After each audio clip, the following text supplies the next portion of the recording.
In 1964, two young musicians walked into the studio full of dreams, ready to change the world with their music. But they walked out with the greatest failure of their lives. Their debut album was a disaster, and The Sounds of Silence, their most promising song, was buried in oblivion. Disheartened, they decided to abandon their dream. But 1 year later, an unexpected mistake in the studio would ignite a spark that changed their lives and the history of rock music forever. Was it pure luck or true talent? This is the incredible story of how a childhood friendship, a passion for music, and one unforeseen accident immortalized Simon and Garfunkel forever.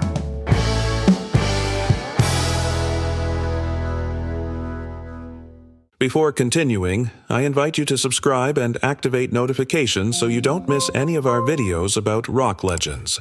We upload videos every week, so let's continue. In the 1950s, in Queens, New York, two curious and creative kids met in an elementary school classroom. They were Paul Simon and Art Garfunkel. Their friendship was born instantly, fueled by common interests, a shared fascination with the radio, a desire to sing, and the excitement of playing the guitar. In those childhood days between games and songs, the seed of a musical connection was planted, one that would shape their lives forever, as you'll soon discover in this story.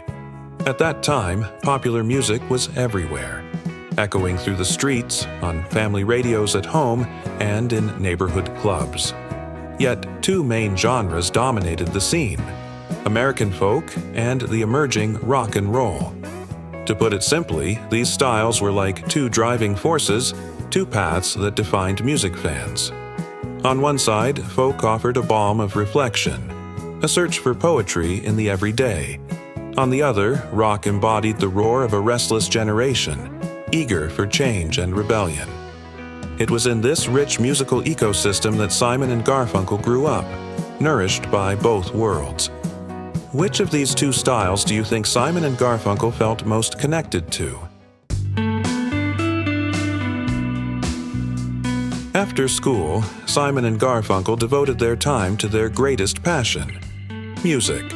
They would spend hours exploring vinyl records, singing together, and admiring the Everly Brothers, who became one of their main influences. Inspired by their idols, they decided to take a chance on becoming stars of popular music. With afternoons spent composing and the support of their parents, they recorded their first single, "Hey Schoolgirl," at the legendary Sanders recording studio in Manhattan. During the recording, music promoter Sid Prosen discovered their talent and convinced them, after obtaining their parents' consent, to join his independent label, Big Records. This gave birth to the duo Tom and Jerry, a name that reflected their youthful and fresh spirit. Their single, "Hey Schoolgirl," became an unexpected success, reaching number 49 on the Billboard charts in 1957. They sold more than 100,000 copies, earned significant money, and appeared on several television shows. For two young boys from Queens, this was the beginning of a dream come true. However, after this success, Sid Prosen decided to hire Paul Simon as a solo act, leaving the duo behind. This marked the end of Tom and Jerry, and foreshadowed the tensions that would define the relationship between Simon and Garfunkel in the years to come. While Simon continued his career as a solo artist and collaborated with other musicians, Garfunkel chose to step away from music for a time, focusing instead on his studies and attending college.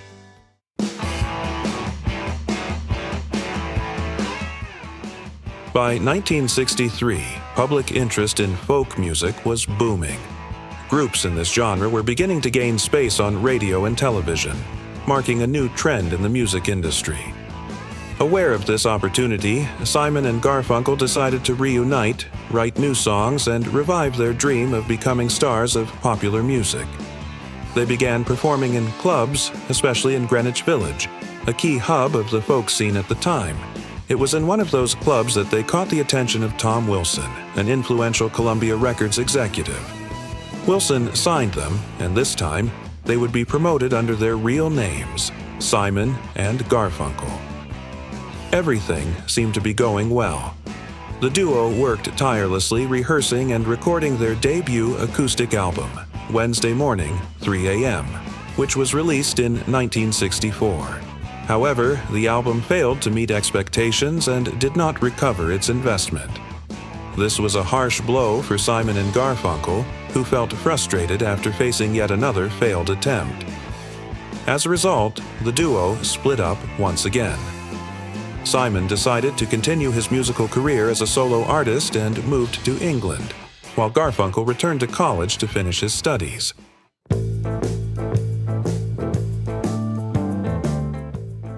The turning point came in 1965, when Tom Wilson, recognizing the rise of folk rock and inspired by Bob Dylan's hybrid style, as in Like a Rolling Stone, decided to transform Simon and Garfunkel's The Sound of Silence. Without consulting them, he added electric guitars, bass, and drums to the original recording. The result was spectacular. The song reached number 1 on the U.S. charts in January 1966, marking the true beginning of the Simon and Garfunkel phenomenon. Although the success was undeniable, Simon was horrified by the outcome. He felt that the new sound betrayed his artistic vision, which leaned more toward introspection, philosophy, and a relaxed folk style. For him, being associated with rock did not align with the image he wanted to project. He even considered the transformation of the song a mistake. Nevertheless, the impact of The Sound of Silence was so overwhelming that Simon decided to return from England and reunite with Garfunkel to restart their musical career, this time with a hit song backing them up. Conceived as a poem about miscommunication and loneliness amid a noisy society, the song captured the nation's attention. Its delicate harmonies and reflective lyrics resonated deeply with the public, turning Simon and Garfunkel into authentic voices of a generation.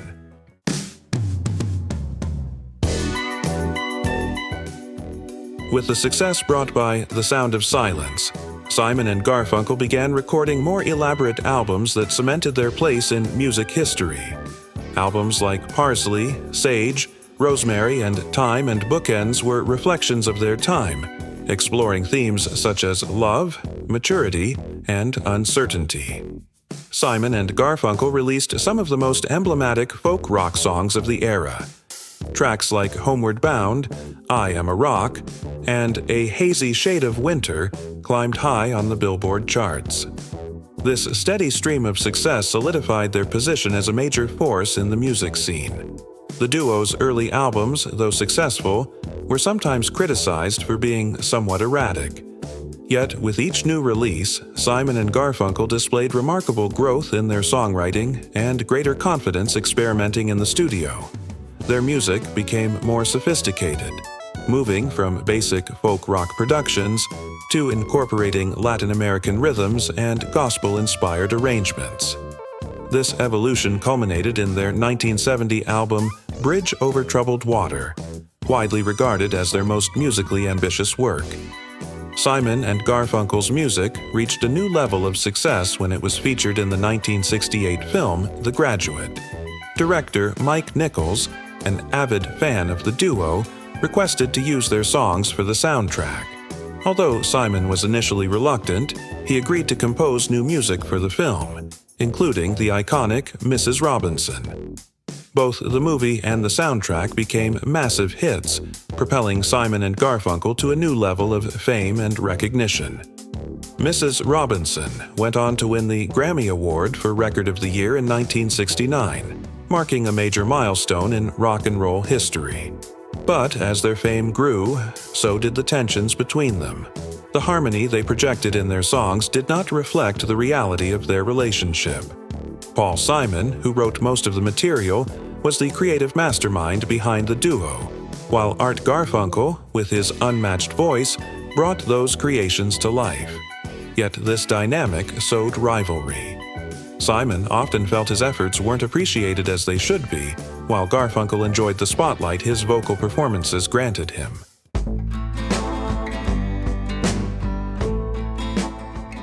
During the recording of their final great album together, Bridge Over Troubled Water, tensions reached a breaking point. Garfunkel was frequently absent from the studio, dedicating himself to acting roles in theater, leaving Simon to handle much of the work. This not only slowed down the process but also deepened Simon's resentment. He would later admit that he regretted not singing the iconic ballad himself, the very song that gave the album its name.